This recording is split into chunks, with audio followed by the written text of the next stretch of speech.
Go, go, go, let's get it. I'm a trapping fanatic, that shit automatic, so I cannot turn it on or off. Bitches all on my dick, then she hop on my dick, I'm like, why you keep hopping on and off? Your bitch all on my dick, she be doing the most. I tell her, little bitch, she so extra. And my gun up on me, but not run up on me. Niggas, they wanna fight, they some wrestlers. On a mountain, far away from any ninja village or nation, we see a temple. We get a closer look within this temple and go to a room where a short green figure was sleeping. In his dream, he sees a yellow-haired boy with immense power, a strength like no other. This boy's connection to the Force was insane. His potential rivaled his own. But then he sees the boy being attacked throughout his life. And he would also see the boy use the Force with so much anger to defend himself. The green man wakes up immediately in a cold sweat, as if this was a nightmare. Through his vision, he feels as if he was attacked by the boy just by watching him. He puts on his robes and grabs a strange weapon that he puts on his waist. As he begins to walk through the temple, he goes into a room where there was a taller man. "Go, we must," he says. The taller man questions where they are going. "Leaf Village, you, Obi-Wan, and I must go." Mace Windu wants to know more, but he trusts Yoda. They go get Obi-Wan and begin their journey back to the Leaf Village. They would sneak into the village and begin walking around. Yoda senses the boy nearby and begins to run that way. They all jump to a roof where they can look down and see the boy who was being attacked, as if Yoda's vision was truly coming true right in front of his eyes. He was being attacked by older children and some adults. Mace and Obi-Wan did look puzzled for a minute, until Yoda spoke. "Great connection to the Force, I sense." They watched as the boy was about to be struck down. The attack was then stopped. All the sticks, knives, kunai, and other weapons that were being held against him would shatter, and the people around him began to float into the air. Naruto looked around as he could see the fear in their eyes. It makes him stop as he would run away. He goes to his apartment. However, 3 people would follow him in. Naruto then apologizes for what he did, thinking these were the same people that were attacking him. It was an accident. But Yoda then steps to him. "Come with us, you must." "Wait, why?" Naruto would question. "No place for a child like you, this is. A Jedi you will become. Then protect life, you will."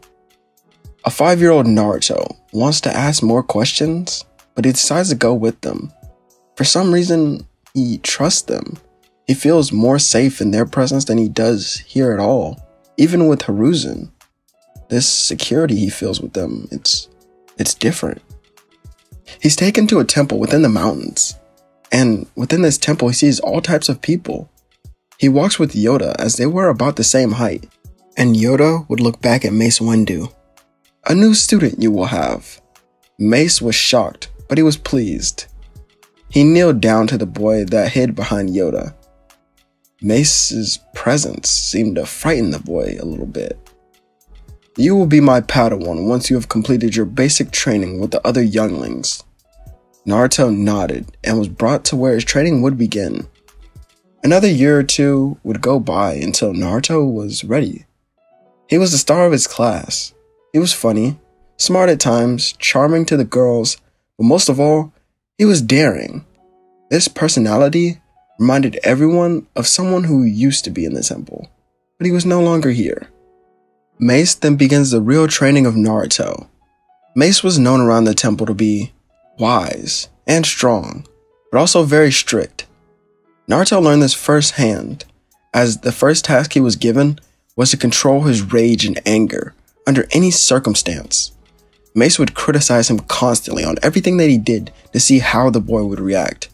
Through this, Mace would learn that Naruto did have some thick skin. However, some things the boy just wouldn't let go. Mace also wanted a better connection with his Padawan. He often asked why Naruto was left alone in that village. Where were his parents? Mace believed that Naruto could be the son of 2 Jedi that had left the Order, but many Jedi have already left the Order through time and time again, so it's impossible to guess who his parents could have been. the student and master, after a couple years, go on their very first mission. Naruto was around 8 years old, and the task that was given was to construct his very own lightsaber. This was the first time in a long time that he actually got to leave the temple. Mace takes him to a cave with kyber crystals all within it. He tells Naruto to find his own and then exit the cave. Naruto goes to the middle of the cave looking around, but then he sits down.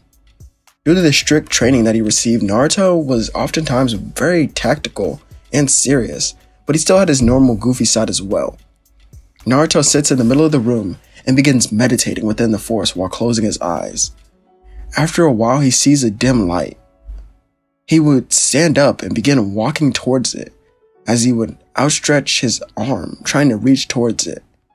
As he was walking, the light began to get brighter and brighter. As the crystal calls to him, it lures him in. And when Naruto grabs it, he would open his eyes. Naruto would look down at it, as this crystal glowed very brightly within his palm. I did it, he would say. Naruto then exits the cave and shows the crystal to his master. Could have been faster. Let us go. Mace takes Naruto back to the temple and locks him within a room. Naruto is not allowed to leave until he constructs his own saber. The boy begins working as it took him hours to create the perfect saber for him. He presses the button as the color would change once it ignites. The purple blade illuminates the room. Naruto swings it around, listening to it vibrate. It feels light and heavy at the same time. No ninja weapon he's ever seen has been this powerful in his hands. He sheathes the blade and then puts the saber on his hip as he goes to find his master. Naruto asks around the temple, as he was told that his master went to the Jedi Council room. Naruto enters the room and doesn't speak or move until the three masters were done with their conversation. Once they notice him, he goes to the middle of the room and he would kneel. Master, I have completed my task. Yoda looks at Mace, who would nod. The old green master would walk to Naruto and he holds out his hand. Naruto gives him the saber as Yoda would ignite it. The hilt is firm and easy to grip. The weight of the blade is heavy, yet easy to wield. It's smooth. Metal is perfect. And it's easy to grab even if you were nervous. Then Yoda comments on the color once he does ignite the blade. Purple, I see. Fitting color for one like you, young Padawan. Naruto thanks the Grand Master. Selected a form, have you? He questions. Naruto then pauses as he gives a slight smile. I've chosen to study 2 forms actually. Form 4, Ataru, for its aggressive acrobatics. And Form 5, Diemso. Yoda ponders on this as Obi-Wan would finally speak up. Young Padawan, why have you chosen to master 2 forms instead of only 1?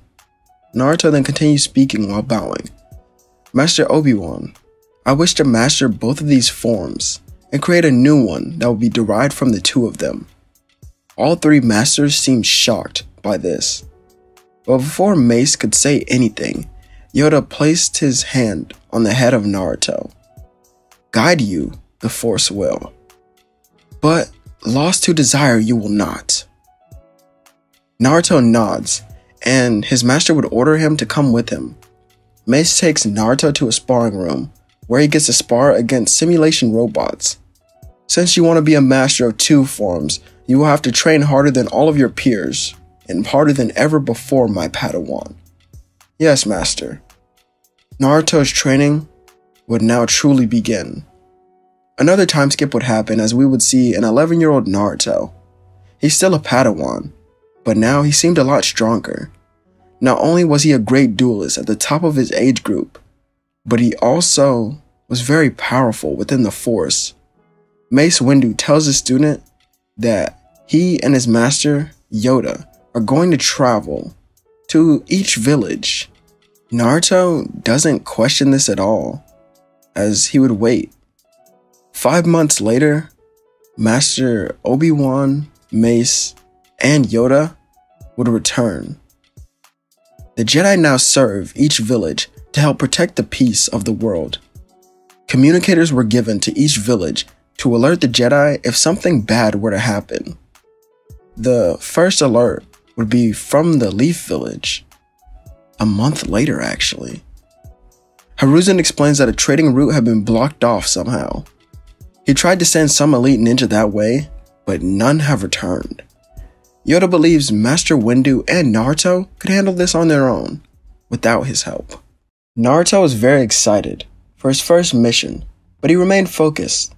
They traveled to the location where they see a camp that was set up. This was very strange. There were also soldiers who wore white armor, and they held strange weapons and guns within their hands. The ninja world had become very advanced in terms of technology in the last decade, but this was something Mace wasn't ready for a student to see. They watched as a man tried to argue with the guards, but was shot down by the two soldiers. Mace would look to his right, where Naruto was, to see him still sitting there. It was good he didn't react, but Mace looked closer at Naruto to see his hand on his blade while his hand was shaking. That's right. This is the first death that the boy has witnessed or has ever seen. Anyone his age will be shaken up, Mace would say to himself. Master, who are those men in white? Naruto would say. Mace sighs. I'll explain after this mission is complete.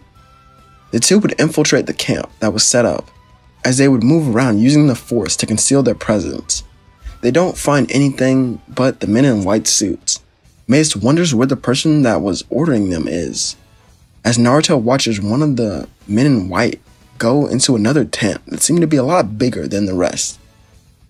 He waves to his master to follow him as he did find something. Naruto looks through the crack in this tent from the side to see a figure in black. They also had a lightsaber on their desk. This couldn't have been a Jedi, could it? Naruto would think to himself. Mace then stood back up as he told Naruto it was time to go. They must report this to Grandmaster Yoda. But Naruto stayed a little bit longer, and from the other side of the tent, a father and his daughter were brought in. The man at the desk would then stand up. I do not have time for this. He ignites the Crimson Blade, shocking Naruto and Mace. Naruto sees the fear on his face and on the face of the small girl. Naruto jumps into the tent and uses the Force to send the man flying out of the tent as he was caught off guard. Naruto then looks to the two as he tells them to run. All of the stormtroopers then start to blast at the two of them. Naruto blocks for the man and his daughter, allowing them to escape. As he would then jump back, he flips off the shoulder of one stormtrooper and cuts down the other. This man in black with the red saber then comes back. Mace Windu then jumps into battle with his student. The red and purple sparks fly all over the battlefield. Mace and this mysterious figure are kind of equal. That is, until Mace begins to get a lot more serious. He begins to push him back, and this was when another person in black with a red saber showed up. The woman would try to strike down at Mace, but Naruto kicked her away. Master, I'll hold this one off. Such a bold Padawan. You seem quite powerful.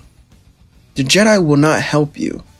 If you were a Sith, you'd become even stronger, you know that? Naruto was confused, but remained focused. The woman jumps at him, and Naruto would dodge. He then headbutted her, knocking her off balance. You damn brat, she would say while holding her head, as she then threw the dead troopers towards Naruto, who cut through them with precision and accuracy. The woman gets behind him, and she would swing her blade. Her wrist was then caught by Naruto, who kicks her in the stomach. Naruto was a trained genius by this point. One thing he adapted into his fighting style was physical attacks. This was done to catch his opponents off guard. Naruto looks up the hill to see more stormtroopers coming down for reinforcements, so he would have to either end this fight or help his master. Naruto then hears a lightsaber strike through something as he turns back to see that his master had already defeated the person that he was fighting. This caused the woman to retreat into the shadows, as Mace and Naruto would defeat the remaining clones, and this would open up the trading route once again for the Leaf Village. After this is where they would return to the Jedi Temple to report on their mission. Mace explains to the other two Grandmasters on what happened. I also believe that the Sith have thrown away the rule of two, as now there is a new man in charge. Darth Vader seems to be making his moves now. I hate to say it, but it is possible we'll have another war on our hands. Yoda speaks. Sense deep feelings I do within your Padawan. The three then turn to Naruto, who was sitting in silence looking at a saber in his hands. Mace turns to him. What is troubling you, my apprentice? Who is Darth Vader? The master sighs and looks to Obi-Wan. Come with me. I shall tell you the tales of my failures. Naruto gets up with confusion and goes with Master Obi-Wan. The master tells him about Anakin Skywalker. He explains how Anakin was a chosen one, the one destined to defeat the Sith and restore peace within the Force. Naruto wonders what happened, but he's told of the death of his wife that changed everything. Darth Sidious manipulated Skywalker like a pawn and used him, but he believes now Anakin has surpassed Palpatine and he's already killed him. He must have started a new era of Sith that got rid of the rule of two. Naruto wondered about Anakin. The more that was told about him, the more Naruto realized that the two were very similar. This caused doubt to go in his mind and cloud his judgment on himself. Far away, we see a temple that was surrounded by lava. The same woman returns reporting the failed mission to her master. A figure with a black hood would then stand up. All you can see is his glowing eyes that resembled the lava outside. He raised one arm, and the woman began floating. She was then dropped to the ground and began gasping for air while holding her throat. Anakin would take off his hood and stare down at her. The next time you see a Jedi, you bring me their head, or I will take yours when you return. Now get out of my sight. Anakin would sit back down on this throne, smiling, as another person with a dark hood would walk into the room. He takes off his hood as well, as we see a new Sith. He kneels. What is thy bidding?